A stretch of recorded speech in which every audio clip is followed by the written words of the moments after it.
Concilia TV, la lumière de l'Évangile.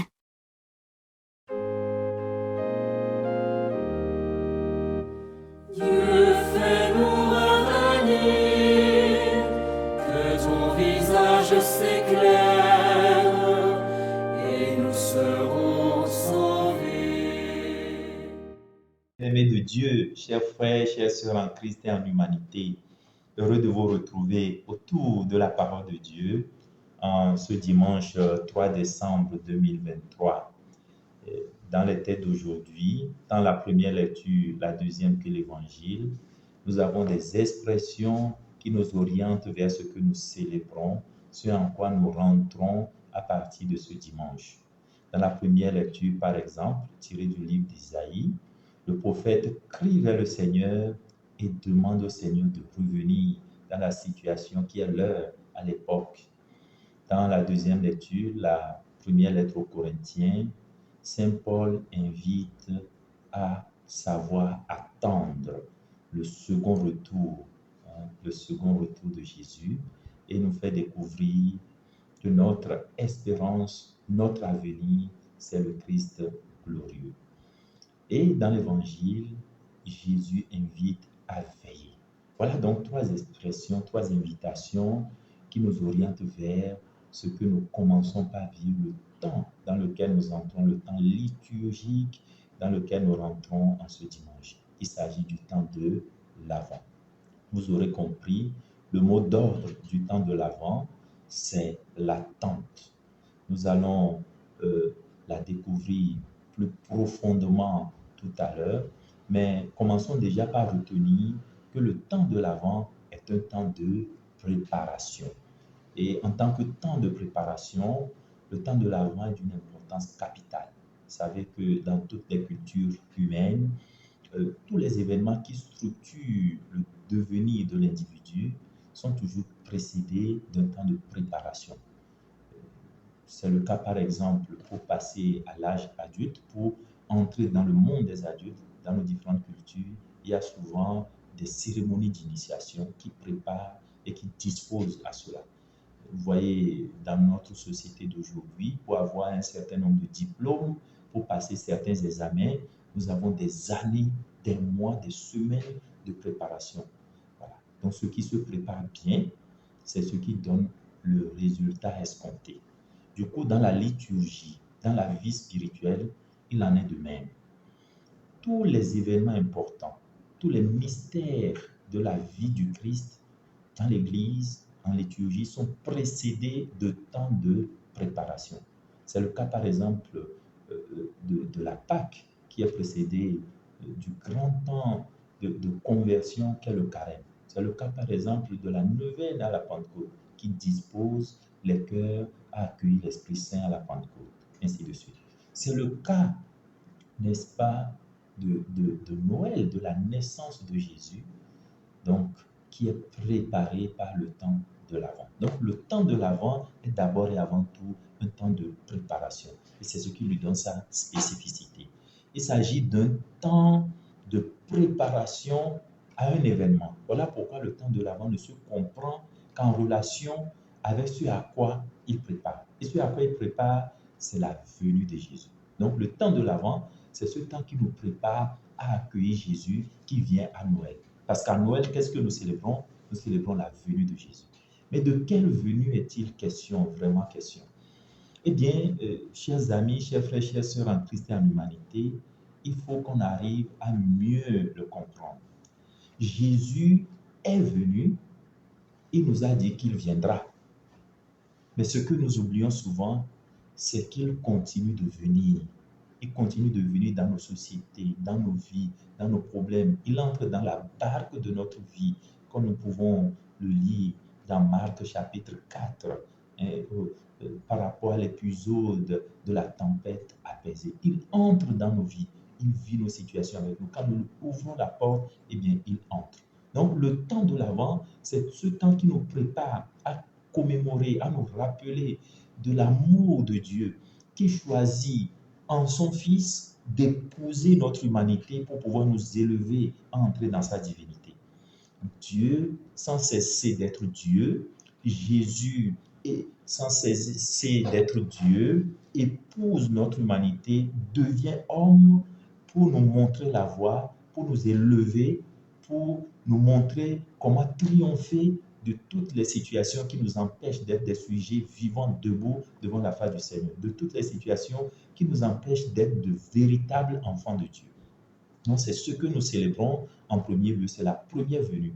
Donc, nous nous rappelons de cet amour de Dieu qui choisit pour la première fois dans toute l'histoire de pouvoir descendre, la kénose, voilà, de prendre notre nature, de nous montrer le chemin.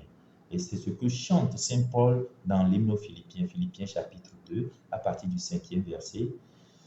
Le Christ Jésus, ayant la condition de Dieu, ne retint pas jalousement le rang qu'il égalait à Dieu, mais il s'est anéanti, prenant la condition de serviteur. Et ça continue.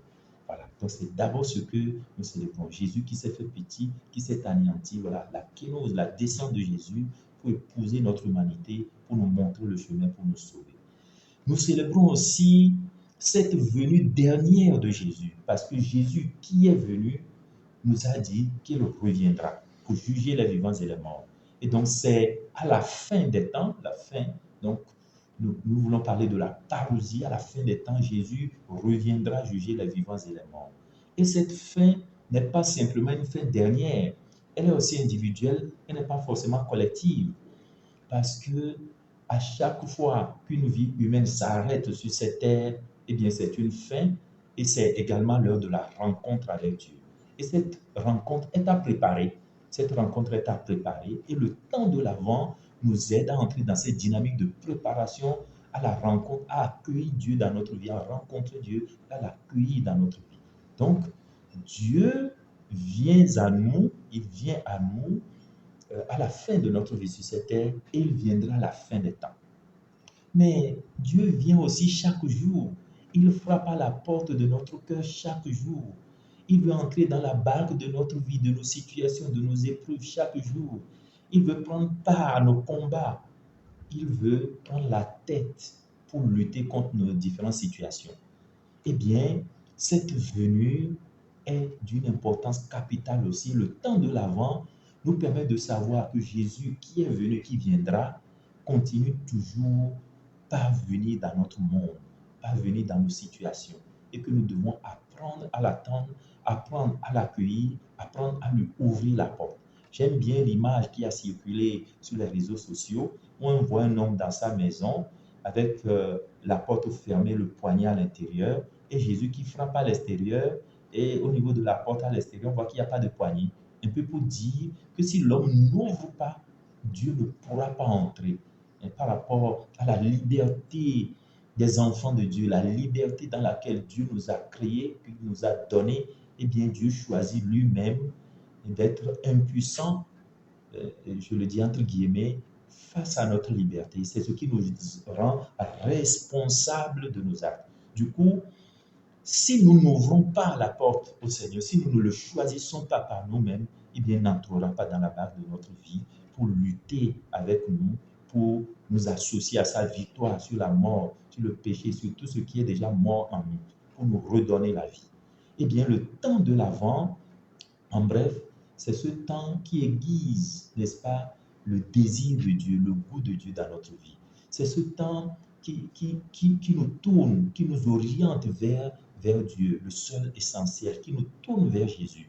C'est ce temps au cours duquel nous apprenons à attendre. Alors le temps de l'Avent, c'est aussi le temps de l'attente. Nous attendons le Seigneur, nous apprenons à attendre de façon active le Seigneur. Et c'est ce que définit Jésus dans l'Évangile quand il invite à veiller. Veiller n'a pas une connotation qui est liée à l'horloge.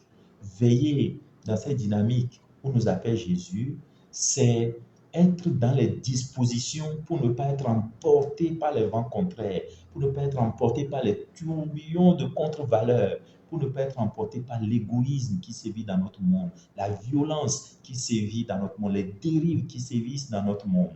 Eh bien, veiller, c'est justement lutter pour ne pas être emporté par tout ce qui nous empêche de pouvoir accueillir Jésus, de pouvoir apprendre à l'attendre, de pouvoir entrer dans l'espérance. L'espérance c'est la manière dont nous continuons par croire, par rencontrer Dieu chaque jour, voilà, de notre vie. L'espérance, c'est le comportement de la foi à l'égard de l'avenir.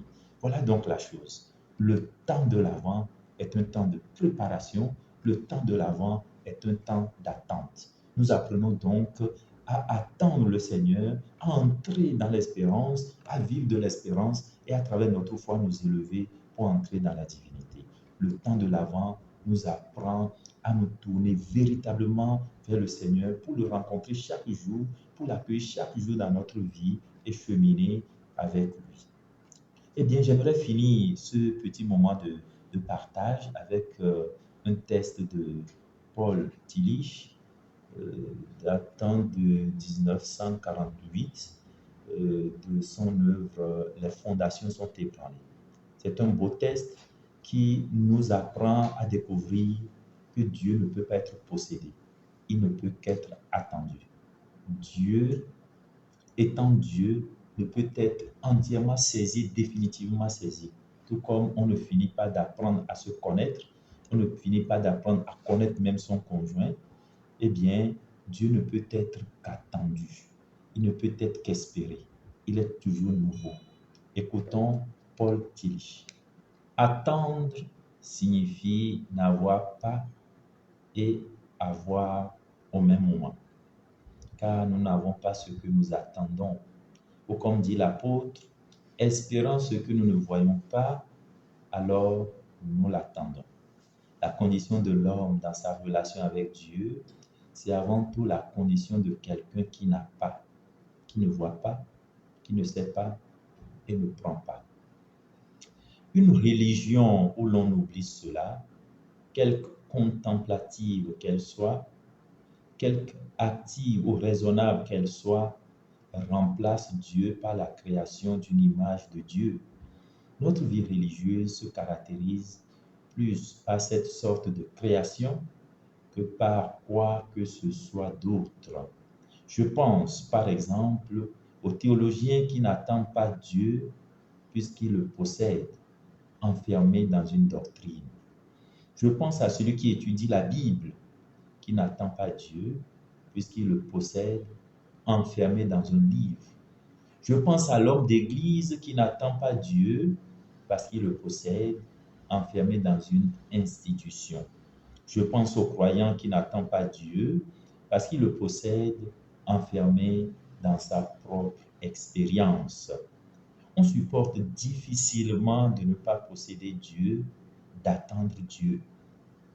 Je suis convaincu que la révolte contre le christianisme est due en grande partie à la prétention visible ou dissimulée qu'ont les chrétiens de posséder Dieu et à la perte de l'élément d'attente si décisif chez les prophètes et les apôtres.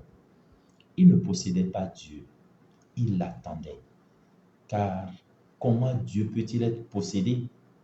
Dieu est-il une chose qui peut être saisie et connue parmi d'autres choses? Dieu est-il moins qu'une personne humaine? Un être humain, on doit toujours l'attendre. Même dans la communion la plus intime entre les êtres humains, il reste un élément de non-possession, de non-connaissance et d'attente. Ainsi, puisque Dieu est infiniment caché, libre et imprévisible, nous devons l'attendre de la façon la plus absolue et la plus radicale. Je vous remercie. Berger d'Israël, écoute, resplendis au-dessus des chérubim, réveille ta vaillance et viens nous sauver. Dieu de l'univers revient, du haut des cieux regarde et voit, visite cette vigne, protège-la, celle qu'a plantée ta main puissante.